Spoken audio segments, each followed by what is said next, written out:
weil alle voll zusammenhelfen, läuft das Fest von den Landweiber beim Brunnerwirt als wie geschmiert, samt dem, dass der Strom ausgefallen ist. Kathi redet dann Patrick recht zu, dass er als Koch auf dem Schiff anfangen soll. Und das tut er schließlich auch, obwohl das ihrer das eigentlich gar nicht taugt.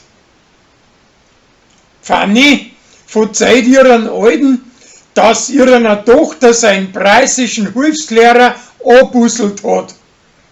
Auf das auf geht er ihrer aus dem Weg, aber der Pfarrer bringt die zwei schließlich wieder zusammen. Der sieht da dran, dass er als Pfarrer braucht wird und lässt seine Liebschaft sausen. Sie bleiben aber gute Freunde.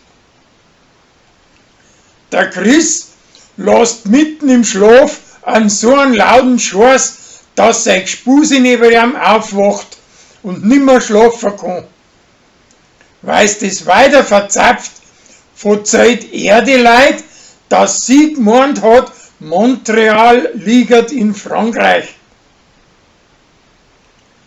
An Hummel gefallen seine Haare nimmer und drum geht's zu einem Haarschneider, wo die Uschi gesagt, dass er ihr zu billig ist. Der März nachher so zu, dass es ausschaut, als wäre eine abgebrochene Heiselbürsten. Schließlich treibt aber das Bärli einen Kurstriegler auf, der wo's wieder gescheit herricht.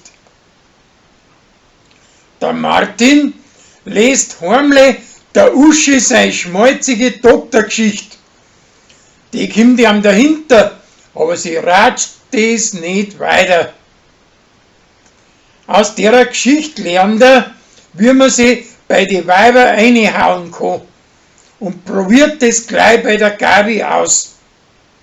An Hummel sein Kurstriegler kann's aber besser.